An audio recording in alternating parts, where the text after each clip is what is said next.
Okay, an interesting story emerged this week from Tom Henderson at Insider Gaming. Only bringing this up because although it might well be a single source story, Tom Henderson has proven to have very, very good internal Sony sources. He is suggesting that the PlayStation 6 has been designed to launch without a disk drive. However, similar to the PlayStation 5, a detachable optional disk drive is going to be available and at launch. I think from my perspective, I'm quite happy about this only in the face that the alternative was that there'd be no disk drive at all and it would be adorably all digital. That wouldn't be great. But I'm curious what you make of this, John, because it is still a marginalization of physical media. It's honestly just about the best case that I expected. Right. I was kind of thinking they might just ditch it entirely, but at the same time, that would just be giving up, retail as an outlet for an online shop. Like that would be giving up a fair amount, and then that would leave Nintendo alone in that space. And I wouldn't expect them to do a dedicated unit with just the drive either, because they clearly want to do this digital / drive model thing that they've been doing since the original PS5. And that original model was 2 separate SKUs with some differences to the hardware, and having it as a detachable option, presumably they will offer 2 SKUs again, like PS5, one with the disk drive in the box and one without. And this just simplifies it to mean that they just make one machine, and it's just about modifying, I guess, however, I don't know what the design will be like, but it's just, you're using the same drive on both on the same machine, simplifying manufacturing. So I get why they would do it. Okay. Yeah, I thought there might be some issues about not actually producing two SKUs, a disk drive model and an all digital model similar to the PlayStation 5 Professional. But it does look as though Tom Henderson is saying that there's still going to be those 2 SKUs available, which I find to be quite relieving because it's also good for like compatibility. Presumably it'll run PS4, PS5 software again. Yep. I mean, this is something that Xbox kind of has to contend with now, even though, I mean, they're shifting to PC, but that also means that they're going to have to leave behind their traditional backwards compatibility thing, right? Yeah. Yeah. So like, even if they add support for like 360 and original Xbox to the PC for these new machines, like I can't imagine you'd be able to just insert your old disc-based games in there.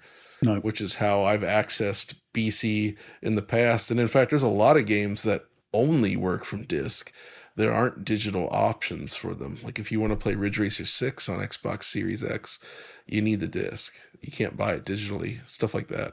Yeah, that's still we're moving on to a tangent a bit there, but that is still my concern about the whole Xbox digital library thing. It's a digital library. It doesn't seem to encompass physical media going forward, which basically means that if you want to play your old games on new Xbox hardware, you can't. Although Microsoft does have a product for you, John. It's called the Xbox Series X. But that's not great, is it? Also means that, the Series S, that was never really resolved, was it? The concept of playing your old Xbox 360 games, which run great on the Series S, by the way. I know, and 360 especially is like this. The Series X is awesome for this because it plays so many of them now, not all of them, but so many of them, and it defeats region coding as well, which I thought was amazing. So like there was a bunch of Japanese 360 games that are supported on there that I wanted Japanese versions, like Lost Odyssey, Blue Dragon, that were originally like locked out. And I was able to play through a chunk of Blue Dragon again recently, actually, the Japanese version, which if you didn't have a modded system or a Japanese Xbox 360, it was locked out, right? So, it's convenient to be able to load these up on your Series X and they just work. And not only that, they work and fix problems. Like both of those games, two of my favorite 360 games, especially Lost Odyssey, actually, they ran like crap on an Xbox 360. Like, not to be too blunt, but like they weren't smooth at all. Very poor frame rates, lots of loading issues. They run perfect on Xbox Series X now. Like it just solves every problem. Loading super quick. Frame rate is 100% stable. it's just cool to have that. So I hope they can continue it some way, but we'll see. But that got away from the point. Is that it's cool that, and based on their track record here, it seems like they have a pretty good line on future Sony hardware as well. So this fills me with some confidence that we will in fact see PlayStation 6s with optical drives, Right. which is cool. Yeah. Alex, thoughts? Yeah, I'm just curious about, since we were just talking about the whole Switch situation recently with the carts and availability of carts of all games. I wonder what the trajectory is then for the publishers who are publishing the games, like the balance of, do they bring out a disc version or not? I'm curious to see if that changes at all with the PlayStation 6 or just maintains the same momentum. I would imagine it would stay the same, just because discs are cheap, and depending on how the developer, like, unfortunately, and it's not the norm, but there are still games that ship where the disc version's incomplete and it requires internet. But even still, it gets you into stores, and it's cheap, right? It's not a big deal to manufacture a disc-based product. Nintendo's bumped into the problem with game cards where getting the storage speed necessary to run the modern games is actually pretty tough.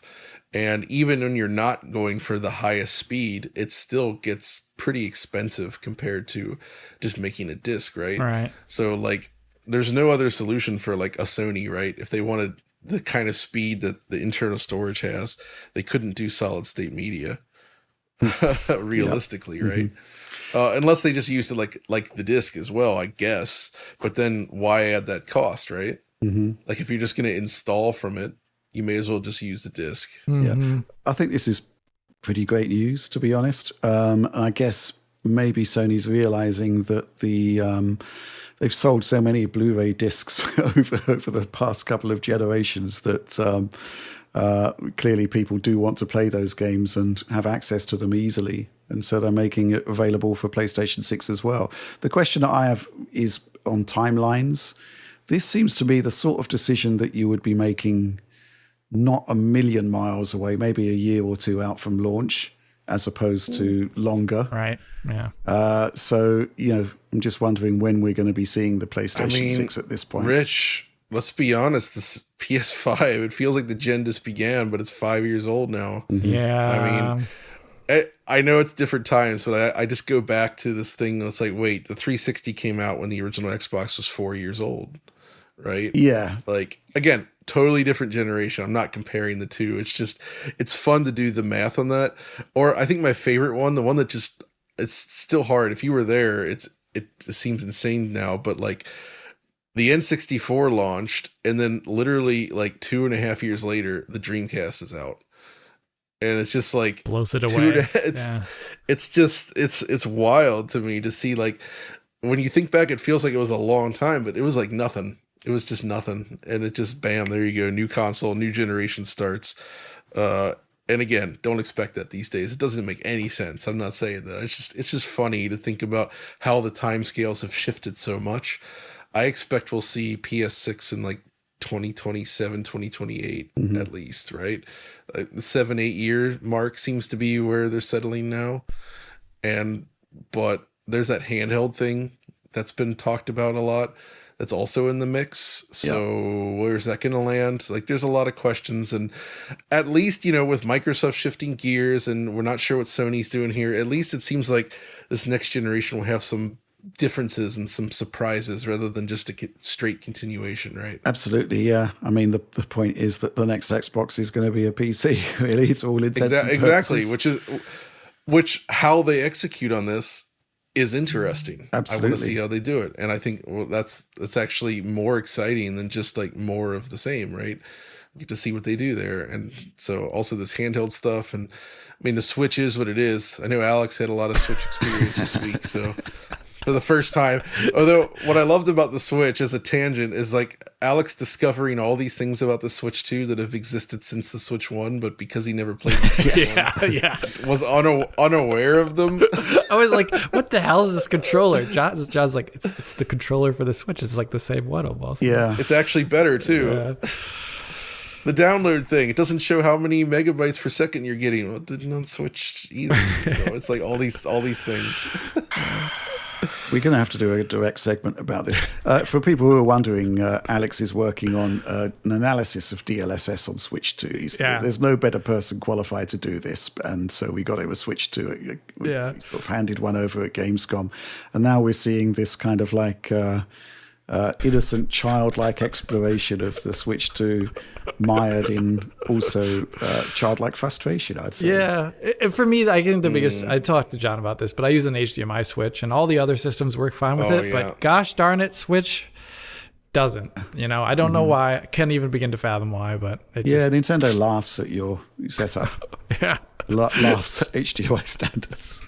Yeah. But we are moving very, very off topic there. Maybe we should discuss Alex versus Switch 2 next week. That'll be fun. That'd be fun. Let's do it.